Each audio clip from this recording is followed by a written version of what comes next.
Could you tell me some history on the orphanage? Yes, the orphanage was founded by James Dixon, who was not a rich man. He moved to Blackburn looking for work. He was a joiner, and he volunteered his services as a Sunday school teacher and realised there was such awful poverty in Blackburn that he decided he was going to do something about it. He was only a young man. He was only in his early 20s. So with a few other Sunday school teachers, they opened a ragged school. The ragged school still exists in part in Blackburn. And then he realised some of these children didn't actually have homes to go to, so he opened a boys' home and then a girls' home, which housed a couple of dozen children. That wasn't enough. He did it all by fundraising. He decided he wanted a full-blown orphanage.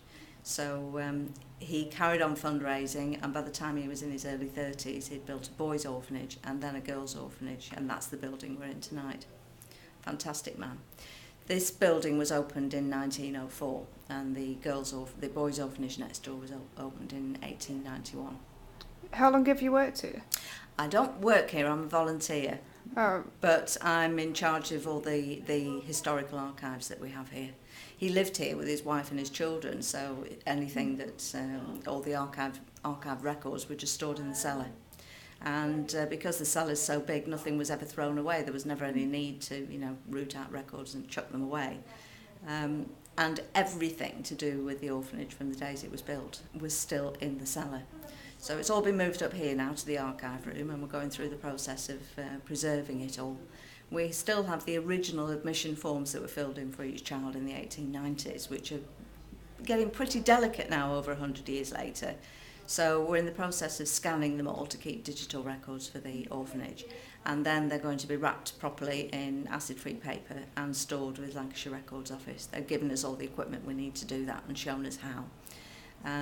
We've also got admission books where fuller details of each child were kept, a couple of pages for each child with obviously their name, their date of birth, their family history, and where they went after they left the orphanage, what kind of job they were given, and quite often information about their lives after they left the orphanage, because they all regarded this place as their home.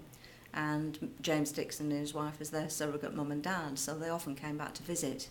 And all of that history is there.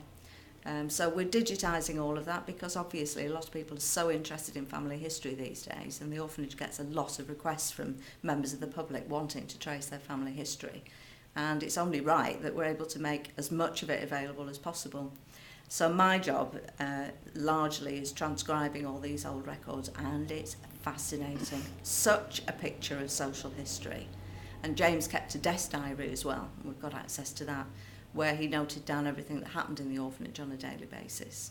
A lot of it was then written up into the child's records, but there are some great anecdotes about what it was like to be here and how the orphanage was run, and exciting things that happened and fun things that happened. So the whole job is fantastic.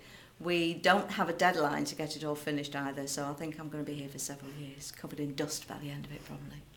do you think the work that Child Action North West do is decent It's all work? just morphed out of the work that James Dixon did. He saw the need to help disadvantaged children, and that's exactly what Child Action North West do now.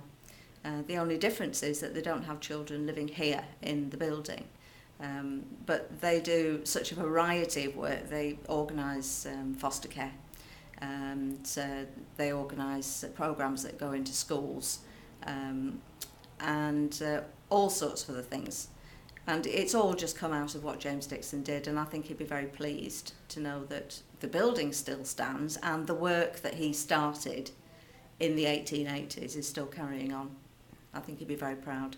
Does Child Action North West need a lot more funding then? Oh, yes. Yes, it's totally run by funds, by people donating. And part of the issue is, of course, when it was an orphanage and there were poor little children living here, it was fairly easy to make people feel sad for them at Christmas and times like that and donate money. But people don't understand what Child Action North West does, and I think they probably assume that it's funded by the government. Well, it isn't, and they have to keep on raising money in order to carry on doing the good work they do.